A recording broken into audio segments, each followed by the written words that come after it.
Poppin', what's cracking, what's going on? I want to talk about something a little less heavy, which is like dating apps and how it's probably influencing people's perspective of, you know, dating, what people are into, their standards or whatnot.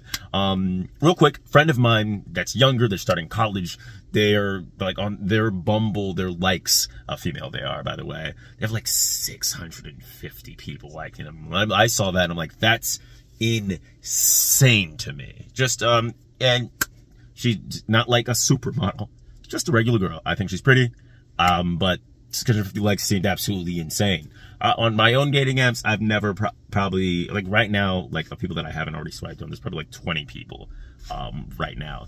So the difference is absolutely immense. And I keep joking with her, being like, "You're not even that cute, bro. Why?" But like, it's because it's fun for me. But you know, one of the things I'm factoring into is like, you shouldn't really let that impact you, because like for one, I think I'll get a decent amount of likes, and so, you know, I'm not gonna get like a crazy amount, but for a dude, you know, a couple more likes, swipes, like every day, I'm like, oh yeah, there's like what, maybe every day it'll probably be like 4 or 5 now, ones between Tinder or Bumble, right? But 80% of the user base, about 80%, it's like 70 to 80%, is dudes. These dating apps. It's more than half of it's dudes by a lot. And dudes use these apps very differently than females use these apps. And the way that they use it is seriously going to impact the way that females respond and their likability. So like, if 80% of the dudes like it, assuming, let's say everybody looks as good as each other. People don't look better than the other. Assume everybody looks the same. But if 80% of dudes are there, that means we all have to compete on a much crazier level, right? So that means each girl, like, can, you know, gets to pick from 5 times as many guys. They get to be a little bit more picky for that very reason, right? It's like, okay, there's a bunch of options for me. Why do I don't really, like, whatever my standards are might raise. And then for dudes, because there's so few female options, the standards might decrease. Now, we also have to see, like, how often are people actually going to positively swipe? How do you evaluate the people that you're matching with? I think I'm a pretty attractive guy. I think I'm reasonably pretty handsome. At least I'm told that whenever I go out anywhere, right? But even on these apps, like I don't really care what my partner looks like, so I'll swipe with someone that I'd probably like. Maybe if I'm bored, I'll message people. I probably will not. So I don't really interact in a way that like. In person, the way that I interact with partners is very different than the way that I would have assumed I would have had to interact on one of these apps, because, you know, in person, I just kind of have to show up. Like, I'm 6'2", pretty attractive, in good shape. I really don't have to do anything. Like, this doesn't sound, look, again, this is supposed to be empowering. I know it just sounds like I'm bragging, but generally I don't really have to do anything, but like on one of these apps, I feel like I have to do a lot more effort when it's not normally part of my process. So it's like, and it changes the way I'm like, oh wait, this kind of is representative of the fact that on these apps, people that would expect me to do more than in person. Seems like, okay, this probably isn't the most reasonable place to go about. Those are interesting pants. The most reasonable place to go about, you know, dating, because it kind of shifts the dynamic or whatnot. And in fact, say I'm someone that would talk to someone that's of equal attractiveness to me, my success rate will decrease just because of, again, there's 4 times as many men, or 4 times as many as me, there are of her. So then, what if I'm scaling down, and that puts downward pressure on all the other dudes?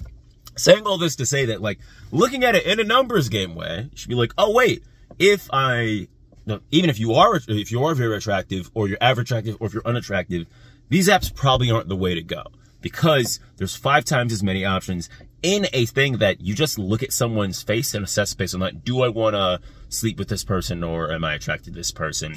Yes or no. And then after you do that, then the dude has to try and, both of you guys have to try and, you know, figure out, based on a couple of text exchanges, am I interesting enough? So then, like, a lot of dudes end up just like swipe on everybody, send a message to everybody, pick up lines, things become like, it's like almost gamified. Versus in real life, the rejection will feel worse, but you have a higher chance because, like, you can talk, they can see if they like your sense of humor in person, which is what you're going to be dealing with more often. They can understand what you can talk about interest more quickly, because there's less of a need to, like, well, you're less likely to evade something. Maybe you're talking to somebody at a, I don't know about work, but you're doing some sort of social event. You volunteer somewhere. You join a club. You go out to a bar or something. You go into any of these social situations where you have more time to express yourself And the assessment isn't just on a picture, hopefully a good picture of what you look like. Maybe it's what you act like, how you present yourself, how you talk. There's a lot of better ways to be able to express yourself. And hopefully you're going somewhere that has a reasonable dispersion to male to female. So it's not like they're going into it with the assessment of, okay, I have all these options to get to choose from them.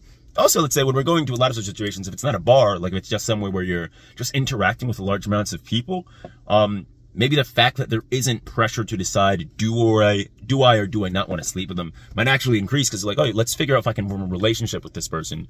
Let's see if we like each other, just based on just like hanging out and interacting. Then it grows into something, right? Like, there's going to be a lot more no's, especially on the female side, if they're just like, do I not want to sleep with you? Nah, get them out of here.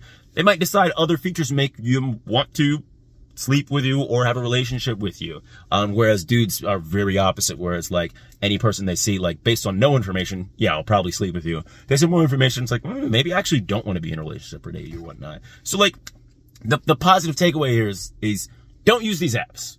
Like, unless you're really good at like the, you're super good at texting and you're really attractive and you're good at taking photos, probably don't. I'd like to say I'm pretty attractive sometimes, but I'm horrible at texting on these apps because I just lose interest and I don't care enough and I don't try enough. So even not for me, but even so, like if I'm like someone that's even more attractive than me, even better at taking photos than me, it's going to do so much better in situations that if we're both out in person, maybe we do, equal, maybe I do. Well, I'm really good at talking, so I definitely do better than those people. So like, again, just don't feel bad because of that. So obviously, like for me, I'm talking about my friends, which is like, yeah, they're just a pretty regular looking female. They're doing great amount of numbers, and I'd like to think I'm more attractive than the average dude, and I'm doing what I comparably embarrassing, dismal numbers. So it's like, okay, well, based on how we both are perceived outside in real life, we probably do about as well as each other or whatnot. More people come up to females, so in person's still gonna be, should probably still do around the same as me. But like out in public, people are coming up to me to flirt or whatnot. So, and on the apps, it doesn't work the same way as often. Sometimes I'm bummed just because of the nature of females have to message first. But yeah, again, don't take it too serious. Don't beat yourself up about it. Talk to people in real, it's hard, but if you're in an area where it's an option, find other places where you can interact with people, if it's possible. If you're someone who's in college, there's so many events you could do in college to participate. If you work in a, area, maybe on Saturdays, on Sundays, start going on, even if you start regularly going to like places, like you start going on hikes, you start seeing the same people on your jogs and your walks, you join like some sort of intramural, like maybe it's a sport, maybe it's not. Just find some activity that you can do as a group, and that'll do wonders for your mental health, just because you're doing more things. And also, maybe it turns into something. But that's about all. If you like what you saw, leave a like, do a subscribe, do a crime. Just kidding, don't do a crime, and I'm out.